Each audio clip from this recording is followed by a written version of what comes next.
بسم اللہ الرحمن الرحیم۔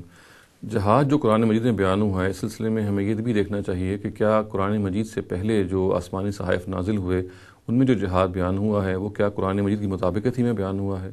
تو یہ بہت جاننا ضروری ہے کہ وہ جہاد جو بائبل میں یا اولڈ ٹیسٹمنٹ میں بیان ہوا ہے اس کی کیا نوعیت ہے اور وہ کس طریقے سے قرآن مجید میں بیان کردہ جہاد سے ریلیٹ کرتا ہے۔ میں یہ عرض کر چاہوں کہ قرآن مجید کی روشنی ہی میں ہمیں ضروری ہے کہ ہم پچھلے صحیفوں کو دیکھیں، کیونکہ ہمیں اگرچہ معلوم ہے کہ حضرت موسیٰ پہ یہ کتاب نازل ہوئی اور میں اولڈ ٹیسٹمنٹ کی بات کر رہا ہوں اور اس میں کچھ تحریفات بھی ہوئیں، تاہم اس کے اندر بہت کچھ اب بھی بالکل صحیح سلامت موجود ہے، اور اگر قرآن کی روشنی میں ہم تورات کا مطالعہ کریں تو بہت کچھ حقائق ہمیں ملیں گے جو بالکل قرآن مجید کی مطابقت میں کھڑے ہوں گے، اور ہمیں یہ معلوم ہوگا کہ اللہ تعالیٰ نے جس طریقے سے معاملہ کیا مختلف قوموں سے وہ بالکل وہی تھا جو سابقہ اقوام کے ساتھ کیا، اور اس میں رسولوں کے تفاوت میں کوئی فرق نہیں پیدا ہوا۔ چنانچہ جو قرآن مجید میں جہاد بیان ہوا ہے اس کے بارے میں عرض کر چکا ہوں کہ اس کی دو قسمیں ہیں۔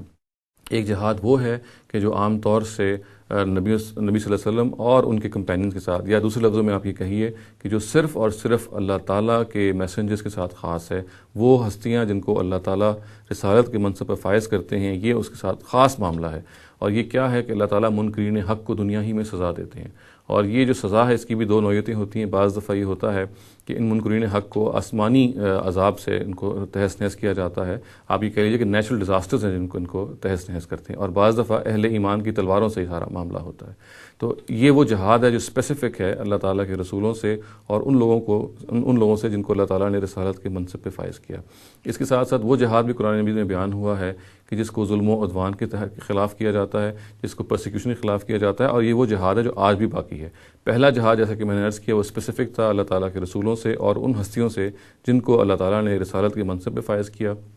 اور یہ دوسرا جہاد ہے یہ آج بھی باقی ہے، اس کے تحت آج بھی جہاد کیا جائے گا۔ اور ظاہر ہے کہ جب یہ بات کہی جا رہی ہے تو اس میں یہ بات بالکل انڈرسٹوڈ ہے، یہ بات بالکل مقدمے کے طور پہ پیش نظر رہنی چاہیے کہ اس کا حکم بھی صرف اور صرف ایک اسلامی ریاست سے متعلق ہے، کسی فرد کو اس کی کوئی اجازت نہیں ہے۔ اگر ہم اس پوری بات کو قرآن مجید کی اس پوری بات کا جائزہ لیں اور دیکھیں کہ کس طریقے سے پھر جہاد بائبل میں بیان ہوا ہے، بائبل سے یہاں میری مراد اولڈ ٹیسٹمنٹ ہے، تو ہمیں یہ معلوم ہوگا کہ کم سے کم وہ جو پہلے قسم کا جہاد ہے جس میں اللہ تعالیٰ جو ہیں وہ منکرین حق کو دنیا میں سزا دے دیتے ہیں، اس کا ذکر تفصیل سے تورات میں بھی جگہ جگہ ہوا ہے۔ میں نمائندہ طور پہ آپ کے سامنے کچھ اقتباسات پڑھوں گا جس سے یہ واضح ہو جائے گا کہ منکرین حق کے خلاف جو معاملہ ہوا، اللہ تعالیٰ نے دنیا میں ان کو سزا دی، وہ تورات میں بھی مذکور ہے۔ اس میں ایک ڈسٹنکشن ہے جو قرآن مجید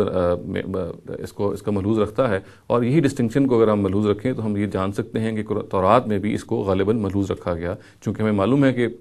الفاظ میں رد و بدل ہوا ہے، تحریف ہوئی ہے، مگر اگر ان الفاظ کو ہم قرآن کی روشنی میں دیکھیں تو ہم یہ بلا خوف تردید کہہ سکتے ہیں کہ وہ بات وہی ہے جو قرآن بیان کر رہا ہے۔ قرآن یہ کہتا ہے کہ منکرین حق کے خلاف جب اہل ایمان جہاد کرتے ہیں رسولوں کے دور میں تو ان میں سے بالعموم دو شکلیں پیش آتی ہیں، یعنی ان میں سے وہ منکرین ہوتے ہیں کہ جو شرک کو سبسکرائب کرتے ہیں، جو جانتے بوجھتے ہوئے شرک پر اڑے رہتے ہیں، جو جانتے بوجھتے ہوئے جن کو پتہ ہے کہ شرک ایک غلط چیز ہے اس پہ کنونسڈ ہوتے ہیں، پھر بھی وہ اس سے باز نہیں آتے، اللہ تعالیٰ ان پر موت کی سزا نافذ کرتے ہیں۔ اور وہ لوگ جو مونوتھیسٹ ہوتے ہیں، جو توحید پرست ہوتے ہیں، اگرچہ کہ ان میں بعض شرکیہ پہلو بھی درائے ہوتے ہیں، وہ بعض پولیتھیسٹک پریکٹس کے بھی مرتکب ہوتے ہیں، مگر ان کو پھر سپیئر کر دیا جاتا ہے، ان کی جان کو سپیئر کر دیا جاتا ہے، اور ان کو پھر یہ کہا جاتا ہے کہ اگر آپ نے زندہ رہنا ہے اور اپنے دین پہ زندہ رہنا ہے تو پھر آپ کو اہل ایمان کی سب سروینس میں ان کے تابع ہو کے رہنا پڑے گا۔ تو یہ وہ دو قسمیں ہیں ان کی منکرین کی جو رسولوں کے دور میں ہوئیں، یعنی ایک وہ کہ جن کو تباہ کر دیا گیا اس لیے کہ وہ شرک پر جانتے بوجھتے ہوئے جمے ہوئے تھے، اور وہ دوسرے جو اہل کتاب آپ کہہ سکتے ہیں کہ جن کو تباہ نہیں کیا گیا کیونکہ وہ بنیادی طور پہ توحید پرست تھے، ان کو اس کا موقع دیا گیا کہ اگر اپنے مذہب پہ زندہ رہنا چاہتے ہیں تو پھر ایک اسلامی ریاست کے سب سرونٹ بن کے، اس کے ماتحت بن کے، اس کے زیر دست رہ کے وہ یہ کام کر سکتے ہیں۔ اس کا اگر ہم جائزہ تورات میں لیں تو ہمیں یہ نظر آئے گا کہ بین ہی یہ ڈسٹنکشن تورات میں بھی ملحوظ رکھی گئی۔ چنانچہ تورات کے دو پیسیجز میں آپ کے سامنے پڑھ دیتا ہوں، ان دونوں سے واضح ہو جائے گا کہ پہلے قسم کا جہاد بنی اسرائیل نے کیا ان قوموں سے کہ جو بالکل شرک میں مبتلا تھیں، جو شرک میں بالکل ایک لحاظ سے لتھڑی ہوئی تھیں، اور اتمام حجت کے بعد بھی انہوں نے اپنے شرک سے توبہ نہیں کی، ان کو بالکل ملیا میٹ اور تہس نہس کر دیا گیا۔ اور پھر ایک اور نوعیت کا جہاد اٹیک ان لوگوں پہ کیا گیا جو بنیادی طور پہ اگر ہم قرآن کی اس ڈسٹنکشن کو ملحوظ رکھیں، الفاظ میں تو بیان نہیں ہوا کہ کیوں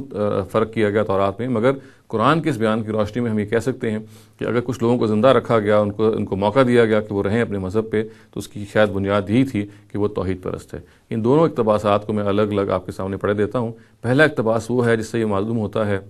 یہ جو پولیتھیسٹک نیشنز تھیں، وہ جو شرکیہ قومیں تھیں، ان کو تباہ کر دیا گیا اللہ تعالیٰ کی اس ڈیوائن پریکٹس، یعنی یہ جو ایک اللہ تعالیٰ کی سنت اللہ ہے کہ جس میں وہ ان کو تباہ کر دیتا ہے اہل شرک کو، کہ جو حق کو جانتے بوجھتے ہوئے اس کا انکار کرتے ہیں۔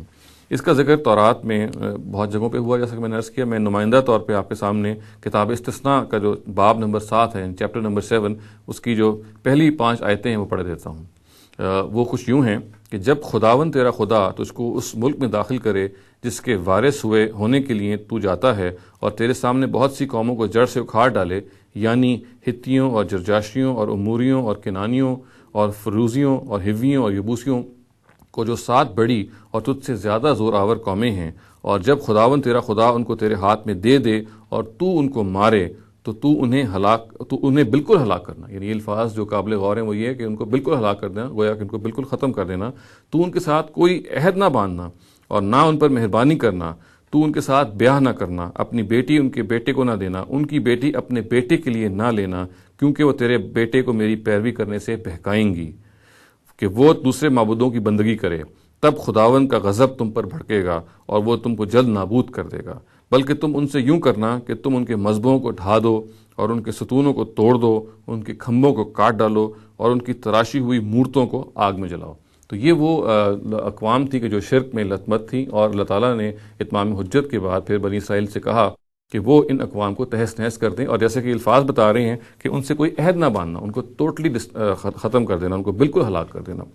اس کے برعکس جو جیسا کہ میں نے عرض کیا کہ بعض اور اقوام جن کو اسپیئر کر دیا گیا، جن سے یہ نہیں کہا گیا کہ لازماً وہ سبمٹ کریں، ان سے یہ کہا گیا کہ اگر انہوں نے حق کے آگے سبمٹ نہیں کرنا، اپنے مذہب کو تبدیل نہیں کرنا، وہ اپنے مذہب پہ رہ سکتے ہیں، بشرطے کہ وہ مسلمانوں کے سبسروینٹ ہو کے، ان کے زیر دست ہو کے رہیں۔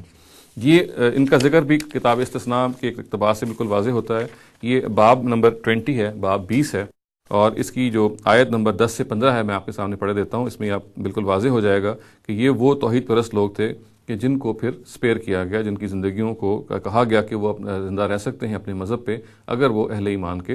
ایمان پالیٹی کے زیر دست رہیں۔ یہ الفاظ اس طرح سے ہیں: اور جب تو جنگ کرنے کے لیے کسی شہر کے نزدیک جائے تو پہلے اس سے صلح کی خواہش کر۔ یعنی یہ بتا رہا ہے کہ اصل میں یہ معاملہ وہ نہیں ہے جو جیسے کہ پہلے بیان ہوا ہے۔ اگر وہ صلح منظور کریں اور پھاٹک تیرے لیے کھول دیں تو جتنے لوگ اس میں رہتے ہیں وہ سب تیرے باج گزار ہوں گے۔ وہی والی بات کہ وہ سب سروینٹ ہوں گے، ان کے ماتحت ہوں گے اور تیری خدمت کریں گے۔ اور اگر وہ تجھ سے صلح نہ کریں بلکہ تجھ سے جنگ شروع کریں، تب اس کا محاصرہ کر، اور خداوند تیرا خدا اس کو تیرے ہاتھ میں دے دے گا، اور سب مردوں کو تلوار کی دھار سے قتل کر،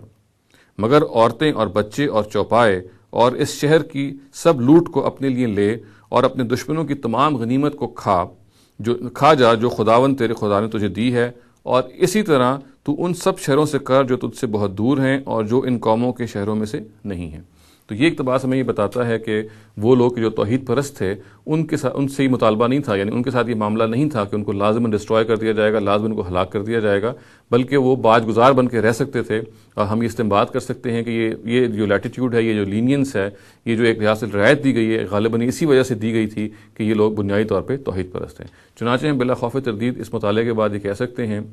کہ تورات میں بھی جہاد کا ذکر ہے، جس جہاد کا ذکر ہے جس کا میں نے عرض کیا کہ یہ وہ جہاد ہے کہ جو منکرین حق کے خلاف اہل ایمان نے کیا۔ یہ اللہ تعالیٰ کی ایک سنت اللہ ہے جس کا قرآن میں ذکر ہوا ہے، اور قرآن مجید میں اس کا ذکر جیسے کہ ہوا سے واضح ہوتا ہے کہ اس میں اہل ایمان کو یہ کہا جاتا ہے کہ ان کے جو مخالفین ہیں، ان میں جو اہل شرک ہیں، جو شرک کے مرتکب ہیں، جو شرک ہونے پر کنونسڈ ہیں پھر بھی اس پہ قائم ہیں، ان کو تباہ و برباد، ان کو ملیہ میٹ کر دیا جائے۔ چنانچہ ہمیں معلوم ہے کہ مشرکین عرب سے یہی معاملہ ہوا نبی صلی اللہ علیہ وسلم کے اپنے دور میں، اور اہل کتاب کو یہ رعایت دی گئی کہ وہ اپنے مذہب پہ زندہ رہ سکتے ہیں کیونکہ وہ بنیادی طور پہ توحید پرست ہے۔ بالکل یہی ڈسٹنکشن تورات نے ملحوظ رکھی اپنے زمانے میں، اگرچہ الفاظ میں یہ بیان نہیں کیا، اس کی وجہ نہیں بیان کی، مگر قرآن مجید کے اس بیان کی روشنی میں ہم جان سکتے ہیں کہ یہ ڈسٹنکشن اس لیے کی گئی کہ ان میں سے جو شرکیہ اقوام تھی ان کو ختم کر دیا گیا، اس لیے کہ شرک کے بارے میں اللہ تعالیٰ یہ کہتے ہیں کہ وہ اس کو کبھی معاف نہیں کریں گے، اور توحید پرست جو لوگ تھے ان کو سپیئر کر دیا گیا، ان کو یہ اجازت دی گئی کہ وہ اپنے مذہب پہ زندہ رہ سکتے ہیں۔